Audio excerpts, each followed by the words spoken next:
Hello guys, तो आज हम लोग स्टार्ट करने वाले हैं केमिकल काइनेटिक्स के एक्सरसाइज का क्वेश्चन नंबर 29। तो पहले क्वेश्चन को पढ़ते हैं, क्वेश्चन क्या बोल रहा है, फिर हम इसको सोल्व करते हैं। तो क्वेश्चन में क्या बोल रहा है? क्वेश्चन में बोल रहा है the time required for 10% completion of a first order reaction at 298 Kelvin is equal to that required for 25% completion at 30 Kelvin. यानी कि एक फर्स्ट ऑर्डर रिएक्शन हो रही है, उस फर्स्ट ऑर्डर रिएक्शन के अंदर टेम्परेचर कितना है 298 केल्विन। इस 298 केल्विन पर अगर 10% रिएक्शन कंप्लीट हो रही है तो उसको कंप्लीट होने में जो टाइम लग रहा है वो बराबर होगा किसके? टेम्परेचर कितना हो जाए, अगर मैं टेम्परेचर को बढ़ा के 308 केल्विन कर दूं सेम रिएक्शन के अंदर, और उस रिएक्शन को मैं 25% कंप्लीट करा दूं, तो उस रिएक्शन में जो 25% कंप्लीट कराने में टाइम लगेगा 308 केल्विन पर, वो बराबर होगा 10% कंप्लीशन के कितने टेम्परेचर पर? 298 केल्विन पर। ठीक है, साथ ही साथ मुझे किसकी वैल्यू गिवन है? मुझे ए की वैल्यू गिवन है। ए की वैल्यू कितनी गिवन है? 4 इंटू 10 की पावर प्लस के 10 सेकेंड इनवर्स। ठीक है, निकालना क्या है? रेट कांस्टेंट निकालना है 318 केल्विन पर। ठीक है, 318 केल्विन टेम्परेचर पर रेट कांस्टेंट निकालना है। साथ ही साथ मुझे बोल रहा है कि find activation energy, activation energy निकालनी है। तो कौन सा फॉर्मूला यूज होगा? तो अरेनियस इक्वेशन का फॉर्मूला यूज होगा, log K2 अपॉन में क्या आ जाएगा? K1 is equals to EA upon में कितना आ जाएगा? 2.303 R bracket T2 minus T1 upon में कितना आ जाएगा? अपॉन में आ जाएगा T1 T2। ठीक है ना, इसको आप 1 upon T1 minus 1 upon T2 भी लिख सकते थे। अब मुझे क्या चाहिए? मुझे निकालना है EA। मुझे निकालना क्या है? मुझे निकालना है EA।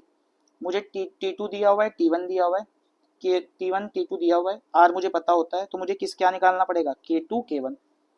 और K2 K1 कैसे निकलेगा? मुझे बोला हुआ है it's a first order reaction. First order reaction के लिए बोली हुई है सारी बातें। तो फर्स्ट ऑर्डर रिएक्शन के लिए अगर मुझे T10% निकालना हो, क्या निकालना हो? T10%। तो फर्स्ट ऑर्डर रिएक्शन के लिए T10% कैसे निकालेंगे? आपको रेट कांस्टेंट का फॉर्मूला पता होता है। क्या होता है रेट कांस्टेंट का formula? K is equals to 2.303 upon में क्या आ जाएगा? T log A0 अपॉन में क्या आ जाएगा? A। A0 क्या होती थी? Initial concentration. A क्या होती थी? Concentration at time T। ठीक है, तो मुझे यहाँ से क्या निकालना है? मुझे यहाँ से निकालना है T10%। तो T10% की वैल्यू कैसे निकालेंगे? T10% के लिए जो आपका K हो जाएगा T10% के लिए, उस K को मैं बोल रहा हूँ K1। इस K को मैं बोल रहा हूँ K1। यहाँ पर जो इनिशियल कॉन्सेंट्रेशन होगी मैं कितनी लूंगा? वो लूंगा मैं 100। तो जो आपकी फाइनल होगी वो क्या हो जाएगी? 90। 10% कंप्लीट होगी। तो आपका T10% कितना आ जाएगा? T10% आ जाएगा आपका, T10% हो जाएगा आपका इज इक्वल्स टू 2.303 अपॉन में कितना आ जाएगा? K1 log 100 और अपॉन में क्या आ जाएगा? 90। और इस जीरो से ये वाली जीरो क्या हो जाएगी? कैंसिल आउट हो जाएगी। और log 10 अपॉन log 9, क्या इसको सोल्व कर सकते हैं? कैसे? ये बन गया log A अपॉन B। तो उसको मैं लिख सकता हूँ T10% is equals to 2.303 upon में क्या आ जाएगा? K1 log 10 minus log 9। ठीक है ना, और log 9 की वैल्यू आपको पहले से क्वेश्चन के अंदर गिवन होगी। तो log 10 की वैल्यू क्या होती है? log 10 की वैल्यू होती है 1। log 10 की वैल्यू क्या होती है? 1। तो ये हो जाएगा 2.303 अपॉन में कितना आ जाएगा? K1। इसको मैं लिख सकता हूँ 1 माइनस 0.9542। ये होती है आपकी log 9 की वैल्यू। तो जैसे इसको मैं 1 में से माइनस करूंगा तो 1 में से माइनस करके कितना आएगा? ये आ जाएगा आपका T10% is equals to 2.303 upon में आएगा K1, और ये आ जाएगा आपका मल्टीप्लाई में 0.04757। ठीक है ना, 457 है, 0.0457। ठीक है, इसको मैं बोल रहा हूँ equation number second. Equation number first मैं इसको बोल रहा हूँ, जो मुझे दिया हुआ था ना क्वेश्चन के अंदर, ये गिवन दिया होता है, इसको मैं बोल रहा हूँ इक्वेशन नंबर फर्स्ट। ठीक है, अब ऐसे ही मैं T25% के लिए भी निकाल सकता हूँ। तो T25% के लिए कैसे निकलेगा?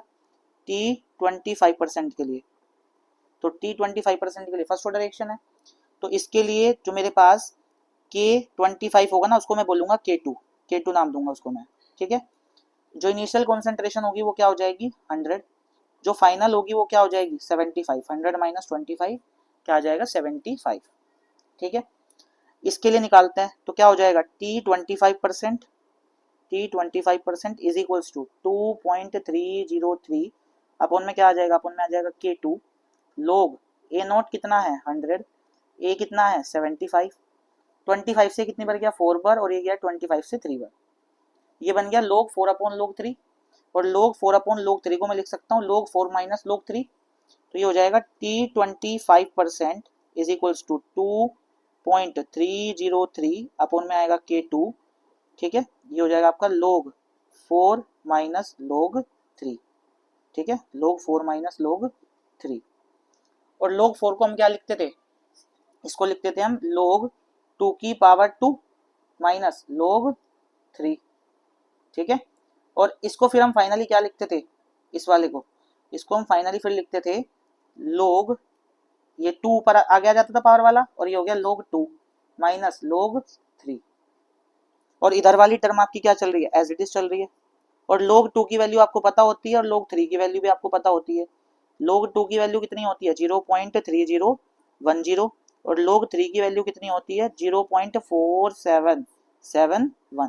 तो वैल्यूज को यहाँ पुट करेंगे तो क्या आएगा, ये आएगा T25% is equals to 2.303 upon में कितना है, अपॉन में K2, ये आ जाएगा आपका 2 मल्टीप्लाई बाय 3010 माइनस 0.4771, ठीक है।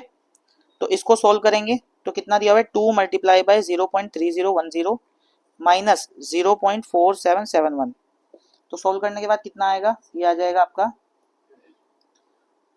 T25% इज इक्वल्स टू में आ जाएगा 2.303 अपॉन में क्या आ जाएगा K2, और सोल्व करने के बाद कितना आएगा 0.1249, इसको मैं बोल रहा हूँ इक्वेशन थर्ड, ठीक है ना। और फ्रॉम इक्वेशन फर्स्ट के अंदर क्या बोला हुआ था, T10% किसके बराबर होगा T25% के, तो मैं सेकंड और थर्ड इक्वेशन को क्या कर सकता हूँ, इक्वल कर सकता हूँ।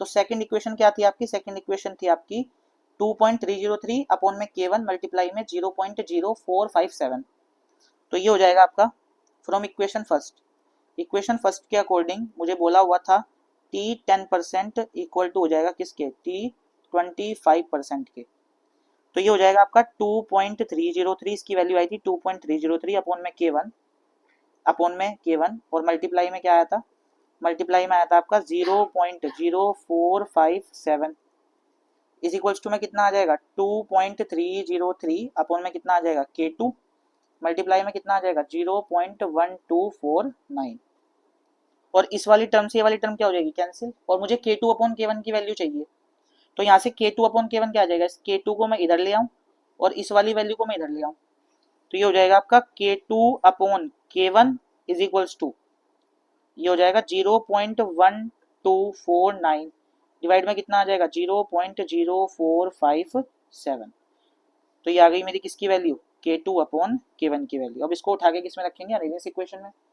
अरेनियस इक्वेशन क्या थी आपकी, log K2 अपॉन K1, तो log कितनी है K2 अपॉन K1 0.1249 अपॉन में कितना आएगा 0.0457 इज इक्वल्स टू EA मुझे निकालना था, ठीक है, EA मुझे क्या करना था, निकालना था, EA मुझे निकालना था, अपॉन में कितना था 2.303, R की वैल्यू कितनी थी 8.314। अब यहाँ पर था T2 माइनस T1, तो T2 किसको मानेंगे T1 किसको, तो मैंने T10% वाले रेट कांस्टेंट को K1 माना था, तो ये हो जाएगा T1, ये वाला तो क्या हो जाएगा T1 और ये हो जाएगा आपका T2, तो 308 माइनस 298 यानी कि 308 माइनस 298, तो कितना हो जाएगा, ये हो जाएगा आपके पास 308 माइनस 298 और अपॉन में कितना आ जाएगा T1 इंटू T2, ठीक है, ये हो जाएगा आपका अपॉन में,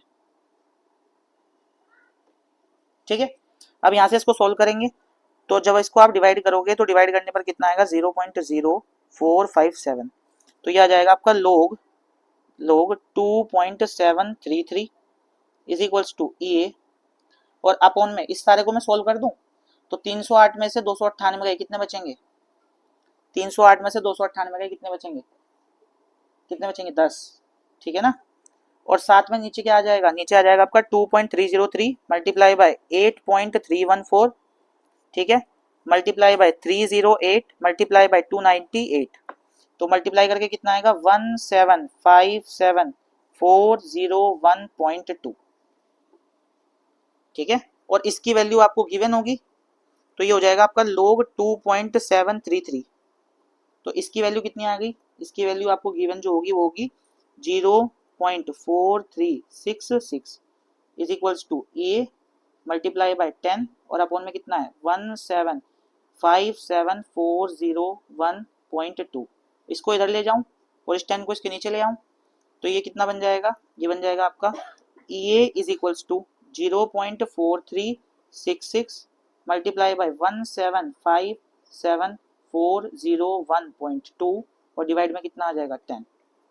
ठीक है, और इसकी मल्टीप्लाई किस में करेंगे 1757401.2 और डिवाइड में कितना आ जाएगा, डिवाइड में आ जाएगा 10। तो यहाँ से आपकी जो एक्टिवेशन एनर्जी आएगी वो कितनी आ जाएगी, जब आप इसको सोल्व करोगे तो एक्टिवेशन एनर्जी आपकी आ जाएगी 76735.10 इतने जूल पर मोल।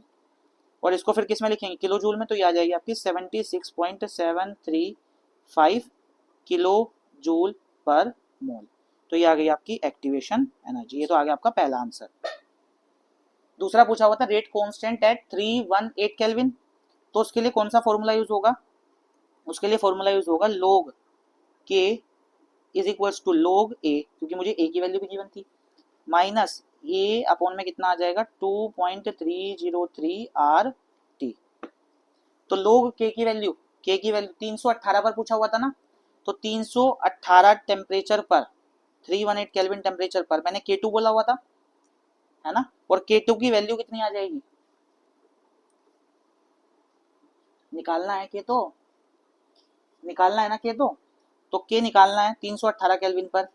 तो ये हो जाएगा log K is equals to A की वैल्यू कितनी थी, A की वैल्यू थी 4 मल्टीप्लाई बाय 10 की पावर 10 माइनस E की वैल्यू कितनी आई, E की वैल्यू आई 76735.1 और डिवाइड में कितना आ जाएगा, डिवाइड में आ जाएगा 2.303।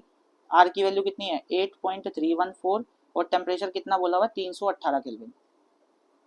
ठीक है, तो ये हो जाएगा आपका log k is equals to, इसकी वैल्यू आप कैसे निकालेंगे, ये log a इंटू बी बन गया। इसको यहाँ सोल्व करके दिखाता हूँ मैं आपको, देखो क्या आएगी इसकी वैल्यू। ये आएगा आपके पास, ये है आपके पास log 4 मल्टीप्लाई बाय log 10 की पावर 10। तो इसको मैं लिख सकता हूँ log 4 प्लस log 10 की पावर 10 और ये हो जाएगा आपका log 2 की पावर 2 और इसको मैं लिख सकता हूँ 10 मल्टीप्लाई बाय log 10। ठीक है, और इसको मैं लिख सकता हूँ 2 log 2 प्लस 10 मल्टीप्लाई बाय 1। ठीक है ना, और इसको मैं क्या लिख सकता हूँ, log 2 की वैल्यू कितनी हो जाएगी 0.3010 प्लस 10 और इसकी मल्टीप्लाई इसमें करेंगे तो 200, ये हो जाएगा 2, यहाँ पे आ जाएगा 0, यहाँ पे आ जाएगा 6, 0 पॉइंट और प्लस में कितना आ जाएगा 10 और इसकी वैल्यू कितनी आ जाएगी 10.602। तो इसको यहाँ पे उठा के रख देंगे हम सीधा सीधा। ठीक है, तो कितनी आई ये वैल्यू, ये आ गई आपकी 10.6020 और इस वाली वैल्यू को कितना आएगा सोल्व करके 76735.1 divided by 2.303 divided by 8.314 divided by 318। तो सोल्व करने के बाद कितना आएगा, ये आ रहा है आपका 12.6026 और माइनस कर देंगे फिर इसको 10.6020। तो ये आ जाएगा आपका log k is equals to minus के 2.0006 और इसका फिर अब क्या करेंगे, लोग इधर जाके क्या बन जाएगा, ये लोग इधर जाके बन जाएगा एंटी लोग। क्या बन जाएगा, एंटी लोग। एंटी लोग ऑफ क्या, माइनस के 2.000, 3 डिजिट तक की जरूरत है बस हमें ना, चलो 6 भी लिख लो, चौथे पे मेन डिफरेंस देख लेंगे। ठीक है, और इसको मैंने सोल्व करना आपको सिखाया था, तो कैसे सोल्व करते थे, इसकी वैल्यू सोल्व करके आपको वीडियो देखनी पड़ेगी, जो मैंने आपको वीडियो डाली हुई है how to calculate antilog. तो जब आप उसको देखोगे तो इसकी वैल्यू कितनी आएगी सोल्व करने के बाद, इसकी वैल्यू आ जाएगी आपकी k इज इक्वल्स टू 0.009986 और टाइम किस में था इसके अंदर, देखिए जरा टाइम किस में था क्वेश्चन के अंदर, टाइम सेकंड में था। तो ये जो आपका रेट कांस्टेंट आएगा ये भी कितने पे आ जाएगा, ये जाएगा आपका सेकंड इनवर्स। कितना आ जाएगा, सेकंड इनवर्स। तो ये हो गया आपका दूसरा आंसर। ठीक है।